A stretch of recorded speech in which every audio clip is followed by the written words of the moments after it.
Therese here with IELTS, and today we're looking at reading, matching headings, which is something that comes up a lot in the IELTS academic reading. So it's good to be ready to understand what headings are and how to match them. Generally, during the exam, what you'll normally see is a passage and a list of headings, and you have to match the headings. So we're going to talk about that today. How to identify them and how to use a technique to speed up your answering of this question, because there's not always a lot of time. So time is precious, as we say in English. So matching headings, important to be ready for this. And in this exercise, we're actually going to try to do the exercise ourselves so that we can get into the habit of doing this in a really efficient way. So what is a heading? I think that's the first thing we have to define. What exactly is it? A heading generally is a title of a paragraph. The title is the general topic or the general idea, the main idea of a paragraph. So it's basically a sentence that summarizes what that paragraph is. So it's not a detail of the paragraph, it's not extra information, it's actually the main idea. So once you know that, you know what to look for, right? This is what generally you're going to see on the computerized test. So I'm just moving my own image up here so that it doesn't block what you can see. So in the computerized test, what you'll normally see is on the left, a series of paragraphs. Now, generally, you'll see about 6 or 7 paragraphs, not just 4. This is all I could kind of fit on the page today.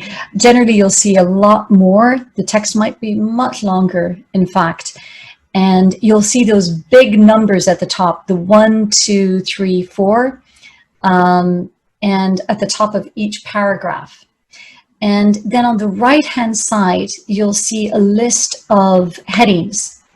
And those headings are listed in Roman numerals, like 1, like an I for 1, II for 2, II for 3. So those are the headings. And on the computerized version of the test, you'll be able to use your mouse to actually drag the title over to fit into the correct box. So it's pretty easy to do that. It's easier maybe than the paper-based test. In the paper-based test, it looks like this. You'll have, again, a series of paragraphs, 1, 2, 3, 4, 5, 6. But the headings will be with kind of empty blanks on the side. So you just have to write in the number of the heading so that you can pop it in. So you look at the correct heading and you write in the number of the heading in the blank. So as you can see, the paper-based test looks quite different. The majority of students will be doing the computerized test. I believe something like 80 to 90% of students now are doing the computerized test. So you can probably expect to be dropping and dragging during the reading. So matching headings, some points to remember. You're not looking for supporting information, you're not looking for details, you're looking for the main idea of the paragraph. So that's really the idea of this exercise. In terms of time, keep an eye on the clock. You only have 20 minutes for this task. And don't forget, you have about 6, maybe even 7 paragraphs. So try to read each paragraph and find the heading in about 3 minutes. Maybe less, maybe just under 3 minutes. So you need to be able to scan the paragraph, read the title in less than 3 minutes. So you're reading for meaning, okay? Paragraphs are not too long, so it's not too bad. It should be okay. And don't forget to give yourself about 2 minutes at the end of the task to go back and check your answers. You always need to leave yourself 2 minutes at the end of each part, in each IELTS part, to check your answers, right? Because we all make mistakes. So this is the technique on how to match headings. This is what we'll be speaking about today. So read the paragraph and choose the heading. It sounds pretty easy, right? Read the paragraph, choose the heading. So when you look at your text, just read the first paragraph and then read through the headings and choose the correct one. So don't read the whole passage. Just read the first paragraph. This way you can move more quickly and more efficiently. If you decide to read the entire text and then go back to the titles, it will be confusing. And you may have forgotten information that you have read during the course of the passage. So just take your time, read paragraph 1, and then go back and read the titles. We're going to try that now. So this this passage is about Madagascar. And we're going to start by reading the first paragraph here. So the Republic of Madagascar is the 4th largest island in the world. It is located in the Indian Ocean, just off the coast of East Africa. The country of Madagascar consists of the main island and several smaller islands. Madagascar separated from India 88 million years ago. Its isolation in the Indian Ocean resulted in unique biodiversity. 90% of its animals are not found anywhere else on the planet. However, the country's ecosystems are at risk due to human behavior and industrial growth. Okay, so we now know that the text is about, you guessed it, Madagascar. But as you look at the titles refer to a lot of different aspects of Madagascar. So let's have a quick read through the titles. A brief history of Madagascar is number 1. 2, a unique biodiversity. 3, deforestation. 4, consequences of deforestation. 5, Madagascar's climate. 6, the location and geography of Madagascar. So in order to help you to answer the question, you can look out for key words, and this will really help you. So in the first paragraph, in the second sentence, here in red, you can see it says, Madagascar is located in the Indian Ocean. We also see the word biodiversity here. Let's go back to the titles. Number 1, history. There's nothing about history. Biodiversity. Yes, that word appears. Deforestation. No. Consequences of deforestation. No. Climate. No, that doesn't appear in the text either as a keyword or as a synonym. The location and geography of Madagascar. Yes, location does appear. If you go back now to the paragraph and scan it, you'll see that it talks about the location of Madagascar and the islands, how it's separated, but it doesn't go into great detail about the history. It's mostly about its location and its geography, its landscape, its physical. So we know immediately the answer is number 6. It's the last heading, the location and geography of Madagascar. Okay, let's try paragraph number 2.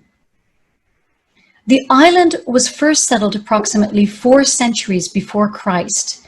Various ethnic groups inhabited the island throughout history. The Merina ethnic group became the most prominent tribe, and in the 19th century, the island was ruled by Merina nobles. In 1897, Madagascar was colonized by France and later gained independence in 1960. Madagascar is now a constitutional democracy led by its president, Harry Rajanaramanapinanya. Ah, that was tricky. That's a difficult word. If you look at this paragraph, look at the tenses, we can see that the text is referring to the past. Was, inhabited, became. We also see the keyword history. So I think you've already guessed what the answer is. The title of this, or the heading of this paragraph, is number 1, a brief history of Madagascar. Brief meaning short.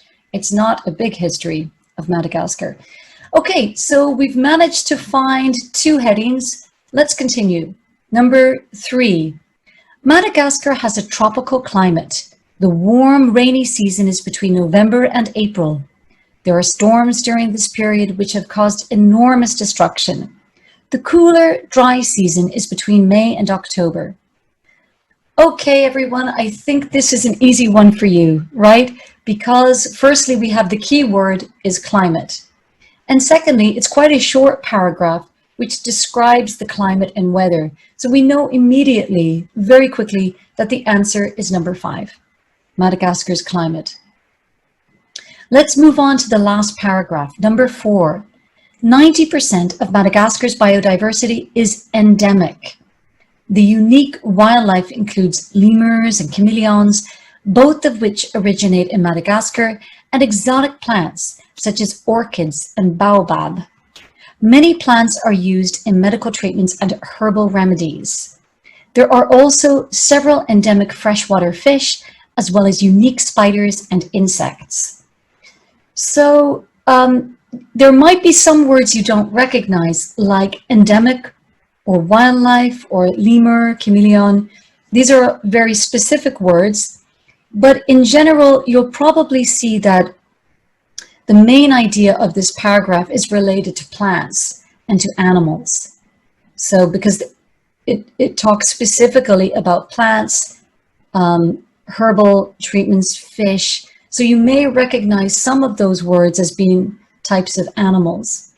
So if you go back again to the list of headings, we'll see that probably the best answer here is, can you guess it?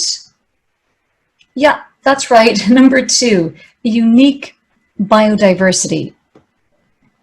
So again, this is quite a tricky one because the word biodiversity does appear in paragraph 1, but we know that paragraph 1 is about the geography of Madagascar. It's not actually about biodiversity, but number 4 is.